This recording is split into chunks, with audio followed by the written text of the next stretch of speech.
significantly to the growth and reputation of real estate developers. It is now my honor and privilege to welcome our first panelist for today, an architect, Mr.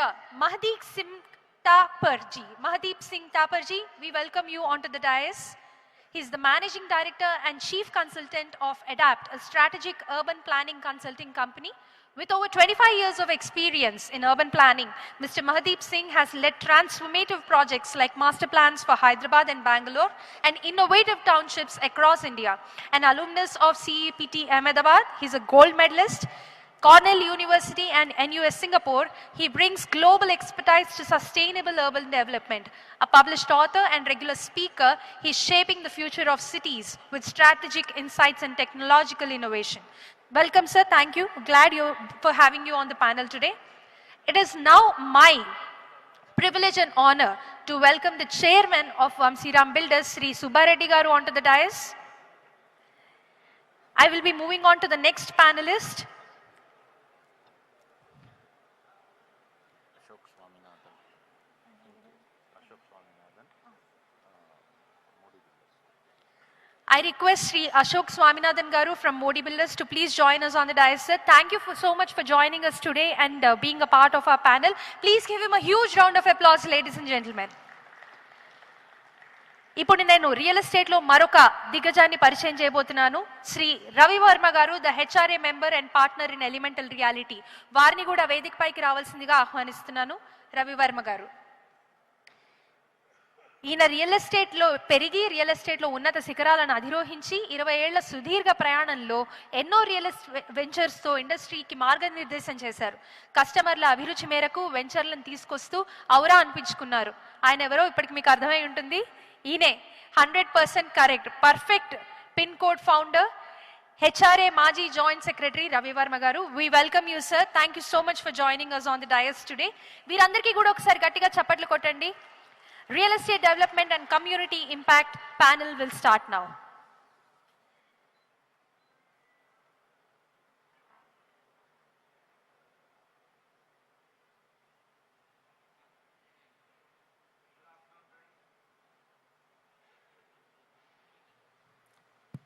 Good afternoon, friends.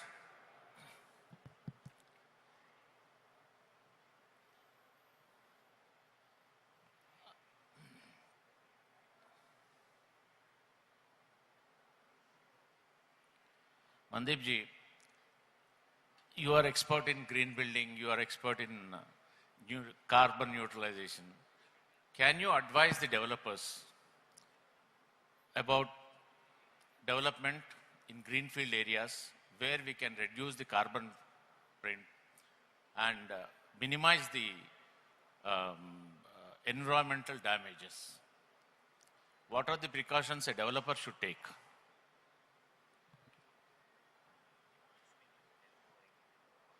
Whatever you are comfortable with. Audience of Telugu and in English. Thank you so much, Naredko and the other organizers for this opportunity. Sridhar garu, thank you. My friend Ashok, I'm meeting you after a long time and great to meet you. The diversity of the panel is very important and I'm happy that Naredko is getting people from different backgrounds because real estate is not just buildings and buying and selling of land or built area. That is a fact and understanding which is dawning on all of us. So I'll use some part of my talk will be in English and some in Telugu. The whole idea of reducing carbon footprint is actually a very welcome approach to look at real estate, which is normally seen as only for profit making. But we know that it requires a lot of construction material. First you level the land, then miru construction material vartaru, steel, cement and other things. Then when the building is finished, a lot of other material goes into it. Like nowadays aluminium and glass and bathroom fittings, kitchen fittings, appliances, electrical appliances, motors. So if you look at real estate from two broad categories, one is land related real estate, one is built up real estate. Both take a lot of resources from earth, and the process of the development also has some negative impact on the earth. We know that. But without that, we cannot build the housing or build our cities and the infrastructure. So I come back to the point of approach to real estate development is, can we use green products? Can the process of construction or real estate development be green? Then after the project is completed, if the management and operation of the facility is also green. By green means not just plants and trees and all that. It means efficiency in consumption of energy, which is power, of water reuse. So I feel that for smaller buildings, Sir, you it just was a need to challenge. mic a little closer, Yeah, sir. Sorry thank for you. bothering. Sorry. For the smaller buildings and plots, కొంచెం challenging గా అనిపించచ్చు.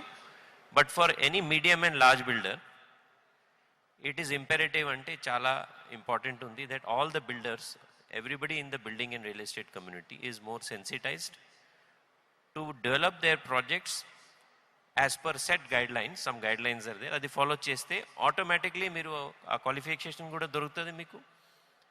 And you would be psychologically satisfied, నేను తక్కువ డ్యామేజ్లో నా business చేస్తున్నాను.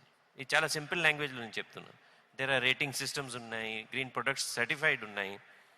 So మనం if you follow those procedures, automatically you will be reducing the carbon foot print. To keep it precise అట్లా.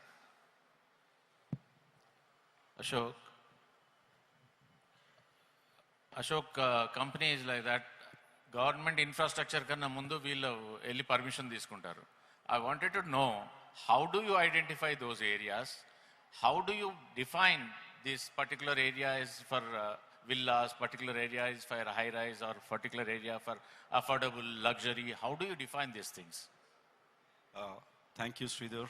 Thank you, Raj News. Thank you, HRA. Thank you, Naredco, for having given me this opportunity to come on to this elite panel and this elite platform.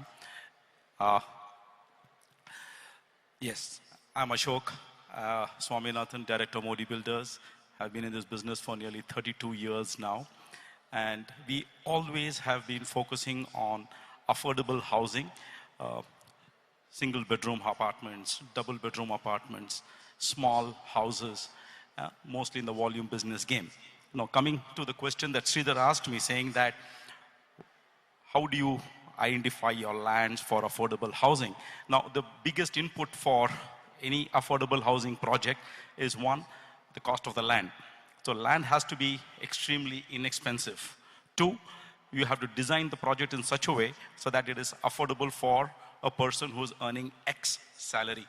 So when we used to do the business way back in 2000 to 2005, we would look at people earning around 30,000, 25,000 rupees salary, a husband and wife combination, and we used to design a particular apartment for him, say 470 square feet or 600 square feet double bedroom apartment is what we used to make.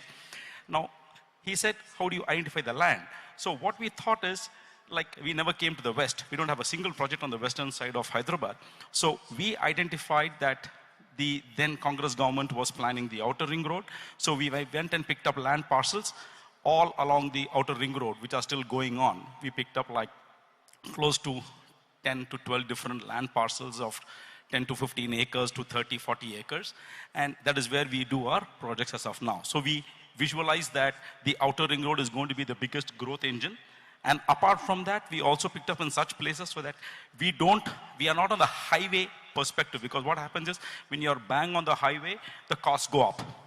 The land cost is higher. So we don't mind taking the second bit or the third bit, where there's a great reduction in the land price. So hence, we make it affordable and we pass the entire benefit that we get from the economies of scale of purchase, since we're doing 10, 12 projects, and the value of land that we have acquired at, we pass that benefit also to the customer, thereby being extremely competitive and useful for the buyers.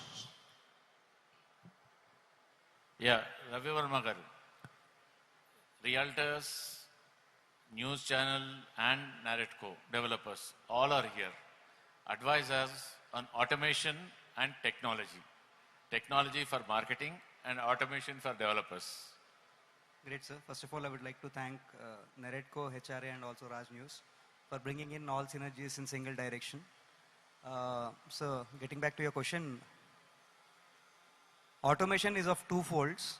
The basic level is about I want to be lazy or just need a comfort of operating a button.